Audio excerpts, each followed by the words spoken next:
Agora, o Congresso Nacional, abaixo-assinado da bancada do PSOL contra a PEC da blindagem, já atingiu 1,5 milhão de assinaturas. A repórter Rani Veloso traz as últimas informações. Esse documento foi entregue ao presidente da CCJ do Senado. É isso. Boa noite para você. Bem-vinda. Obrigada, Tiago Berraich. Obrigada a todos que nos acompanham ao vivo, direto de Brasília. Boa noite para todos vocês. É verdade, viu, Tiago? Essa proposta de abaixo-assinado atingiu mais de 1,5 milhão de assinaturas, quase 1,6 milhão. Foi preciso, inclusive, um carrinho para empurrar as caixas que os deputados da bancada do PSOL na Câmara dos Deputados trouxeram aqui para o Senado Federal, quando entregaram na tarde de hoje ao presidente da CCJ, o senador Otto Alencar, do PSD da Bahia. Os deputados fizeram essa mobilização, de acordo com eles, em tempo recorde. Foi apenas uma semana. A gente lembra que essa proposta de emenda à Constituição, que tem como objetivo proteger parlamentares de investigações, e por isso o Supremo Tribunal Federal teria que solicitar uma autorização aos próprios deputados e senadores antes de abrir qualquer tipo de investigação e até a prisão. Então, os deputados do PSOL, eles disseram que a voz das ruas surtiu algum efeito após as manifestações do último domingo e assim eles conseguiram, de acordo com a deputada Sâmia Bonfim, o maior abaixo-assinado contra uma proposta que tramita aqui no Congresso Nacional. Vamos ver o que ela disse. Nós conseguimos coletar quase 1.600.000 assinaturas em uma semana. Nunca o Brasil teve um abaixo-assinado com esse engajamento em tão pouco tempo. A gente pode afirmar que é o maior abaixo-assinado da história do Brasil contra um projeto que tramita no Congresso Nacional. Tá, então, o presidente da comissão, o Otto Alencar, recebeu e publicamente manifestou a sua opinião. Não é a primeira vez que ele faz isso, mas se posicionou contrário a essa proposta e disse que amanhã, pontualmente, os senadores estão preparados para sepultar a proposta. Inclusive, Otto Alencar, Tiago, já conta os votos. Ele espera, no mínimo, 18 votos contrários na Comissão de Constituição e Justiça. Ele também pretende aprovar um requerimento de urgência para acelerar a tramitação da proposta e ir direto para o plenário. E no plenário, eles já contam mais de 50 votos contrários à proposta. Uma resposta, de fato, após as manifestações, isso porque alguns senadores mudaram de opinião. Vamos ver aí o que Otto Alencar falou sobre a iniciativa. Amanhã, 9 horas em ponto, sou pontual, eu estarei na CCJ com o Alessandro Vieira, vou abrir com a palavra a ele, para ele ler o relatório e nós trabalharmos realmente, como vocês falaram, para sepultar essa iniciativa, como tantas outras que, lamentavelmente, desde da gestão passada, na presidente da Câmara, como agora, buscam a saída para o crime. E tem lá a saída que foi aprovada aqui. Nós aprovamos no Senado o fim da prerrogativa de foro, dorme na Câmara dos Deputados. Nós aprovamos aqui o fim das decisões monocráticas, que era uma queixa, está lá sem aprovação. Agora o Supremo parece-me que vai realmente decidir pelo colegiado.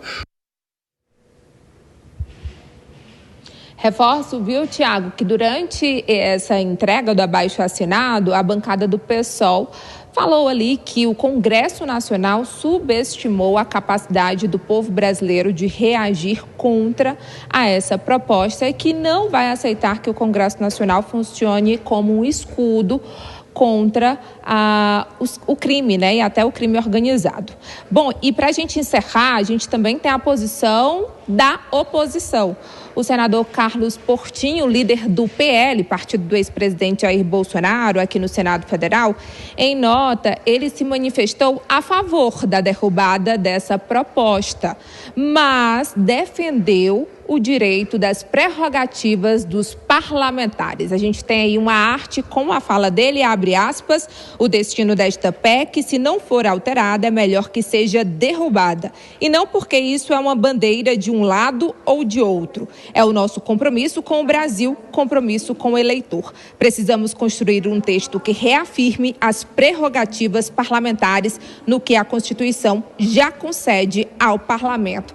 Disse Carlos Portinho, com quem vocês vão conversar daqui a pouco. Eu acrescento ainda mais com informação para vocês explorarem que o senador Sérgio Moro também apresentou uma emenda, ou seja, uma sugestão de alteração ao texto com o apoio de mais 12 senadores, incluindo nomes do PL, como Carlos Portinho, e também o presidente nacional do Partido Progressista, Ciro Nogueira. Essa emenda tem como objetivo blindar os parlamentares apenas em relação àqueles crimes que foram investigados, procedimento criminal foram investigados por opiniões dos deputados, palavras ou então votos. A justificativa de Sérgio Moro é proteger a liberdade de expressão dos parlamentares. É isso, Thiago, volto com vocês. Perfeito. Repórter, mais uma vez trazendo as informações. Anne Veloso, você volta na programação da Jovem Pan. Eu vou chamar, inclusive, como a nossa repórter anunciou, o senador Carlos Portinho, do PL do Rio de Janeiro, já está aqui com a gente para fazer uma avaliação, detalhar essa nota que foi enviada à imprensa. Tudo bem, senador? Boa noite para o senhor. Bem-vindo. Boa noite, Thiago, e toda a grande audiência da Jovem Pan. Muito obrigado. Bom, eu queria que o senhor detalhasse esse posicionamento. Da forma como está, já não interessa mais à oposição? Agora a bola chegou no Senado. Toda vez... Perdão. Pode falar, senador. Acho que o senador recebeu uma ligação. Enquanto a gente refaz o contato, vou chamar o Cristiano Vilela e também a Dora Kramer. Já o senador Carlos Portinho detalha o posicionamento dele por aqui. Mas por você, Vilela, de uma certa maneira, ao que tudo indica, a gente já vinha falando que a PEC deveria realmente ser enterrada e agora, ao que tudo indica, nem mais a oposição quer essa PEC como pode ficar nessa discussão do Congresso Nacional, na CCJ, no caso, a partir das 9 da manhã desta quarta-feira. Pois é, Thiago. Nós temos essa PEC da blindagem, um texto verdadeiramente absurdo, um texto que precisa ser enterrado, é algo que ultrapassa totalmente o mínimo cabível, não que não seja importante naturalmente a proteção do mandato parlamentar, mas o que aconteceu, ele extrapola muito os limites dessa proteção necessária. Agora, é importante a gente analisar que nesse episódio o campo governista conseguiu fazer uma construção de narrativa, uma construção política muito forte, no sentido de trazer para si essa luta contra a PEC da blindagem, colocar isso dentro do mesmo balaio que cerca inclusive a luta contra o projeto de anistia. Não é à toa que conseguiram aí ter um número muito significativo de pessoas no último domingo nas ruas de diversos pontos do Brasil. Então é importante que até a própria oposição tenha clareza disso e se coloque e se posicione no sentido de abandonar esse projeto, porque isso pode acabar gerando incômodos muito maiores em relação a temas que são muito mais caros à oposição nesse momento. Ô Dora, esse abaixo-assinado ajuda a sensibilizar algum parlamentar que esteja a favor da PEC a mudar o próprio voto? Olha, nessa altura, alguém que seja ainda a favor dessa PEC não muda nem por um decreto, muito menos por causa de abaixo-assinado. Se a pessoa não tem sensibilidade para ver o que está acontecendo, não vai ser uma papelada que vai sensibilizar, tá certo? Porque aí a pessoa não dá atenção para mais nada. Mas eu estou louca para ouvir o senador, porque eu não estou entendendo qual é a proposta. É emendar o texto que já está, é fazer um outro, porque se fizer um outro com alguma coisa que diga respeito à prerrogativa, isso vai bater na Câmara. E batendo na Câmara, a gente já sabe o que pode acontecer, né? A menos que estejam todos muito bem abrigados na vergonha nas faces, né? Aí tudo bem. Aí isso não... Mas eu acho um perigo ficar tocando nessa coisa de prerrogativa se a Constituição já garante. Os deputados que foram punidos não é porque não puderam emitir suas opiniões, porque agrediram pessoas, ofenderam, caluniaram, difamaram, e tudo isso é crime. Então, claro que eles caem, porque quando a imunidade da voz e do voto, essa é preservada na Constituição, não precisa mexer nisso, não. Aqui com a gente, senador Carlos Portinho, que ouviu também as ponderações da Dora. Senador.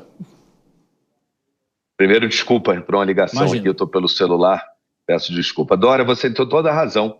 Nada disso seria preciso. A Constituição, ela já garante, não é uma blindagem, ela é uma garantia constitucional, o direito de falar, né? O direito de parlar, é a função do parlamento, não é isso? Mas, infelizmente, não tem sido respeitado. Peço desculpas, Dora, mas qual foi o crime que o senador Marcos Duval, você gosta ou não gosta, eu gosto ou não gosto dele, mas qual foi o crime que ele foi denunciado? Ele passou 2 anos cheio de restrições, com busca e apreensão no seu gabinete, na sua casa, que não deu em nada, ninguém nem soube o que foi encontrado, não foi encontrado nada. E depois de 2 anos, não houve até agora nem denúncia. A gente não sabe nem do que ele está sendo incriminado. Um senador de mandato. Então, Carlos Jordi também, em tese, um novo tipo penal criado, crime de opinião, ou seja, né, para que possa haver censura. Então, em alguns momentos, não basta só a Constituição dizer, ela tem que desenhar, é o que parece. O que a essência do projeto original é justamente reafirmar as prerrogativas parlamentares. Infelizmente, eu também acho que não precisaria, mas infelizmente é necessário diante do que está acontecendo, né? Agora, é lógico que o texto que veio da Câmara, ele ampliou para outras pessoas prerrogativas que são de parlamentares. Isso é inadmissível. O texto que veio da Câmara incluiu crimes qualquer, né? Um crime de homicídio. Não é isso que a Constituição diz e não é isso que agora que a bola chegou no Senado, e agora é o momento da gente se manifestar, né? Eu não interfiro o trabalho da Câmara em projeto nenhum. Acompanho à distância, né? Até pela autonomia parlamentar, independência das casas, sistema bicameral. A casa alta é o Senado. E, geralmente, o Senado põe essa bola no chão. Por isso, essa manhã, numa primeira reação, né, o senador Sérgio Moro já vinha se manifestando, o senador Ciro Nogueira, e reafirmando que o interesse era a garantia das prerrogativas parlamentares somente, houve por bem encaminhar uma emenda. Eu encaminhei uma emenda porque eu já discordava do texto que veio, não é nem só pelo que eu já falei. O artigo 1º, que fala que a competência é do STF. Eu sou contra o foro privilegiado. Também não acho que tem que ir à primeira instância, não. E nós já aprovamos no Senado Federal e está lá na Câmara. Esse projeto é que devia andar. Talvez não o texto original do Senado, mas levando ao STJ como primeira instância e garantindo o duplo grau de jurisdição, ou seja, o direito à apelação ao STF, e não o STF como foro originário, numa prerrogativa para alguns ou numa perseguição política contra outros, né? Então eu já até emendei o texto, mas no decorrer do dia houve a reunião da nossa bancada, um almoço tradicional de toda terça-feira em que nós discutimos, houve conversas minhas com o próprio presidente da CCJ, Otto Alencar, da senadora Tereza Cristina com o presidente Davi Alcolumbre, conversei com o senador Alessandro Vieira, né, até para dar apoio, porque não gostei do texto de jeito algum da Câmara dos Deputados, né, que ampliou isso tudo, né, desvirtuou o que nós no Senado tratávamos como essência do projeto original, que é a garantia das prerrogativas, e estamos encaminharemos amanhã pela derrubada, o que não significa que não poderemos tratar a partir do Senado, tendo a casa alta, inclusive a palavra final, né, se for um projeto de lei, se for uma PEC negociado com a Câmara, que não houve conversa com a Câmara nesse texto, para que sejam garantidas as prerrogativas. Desenhado, infelizmente, hoje, esse é o Brasil. Bom, senador, vou passar aqui a palavra para os nossos comentaristas. Dora Kramer, se você quiser complementar e fazer outra questão para o senador, por favor. Não, eu quero, para ficar bem explicado. Eu acho que o senhor já explicou, porque a minha questão era, né, o senhor viu, vai mexer nesse negócio, vai emendar, vai lá para a Câmara e a Câmara tem a última palavra. Mas aí a sua proposta, vê se eu entendi, para a gente explicar direito para as pessoas.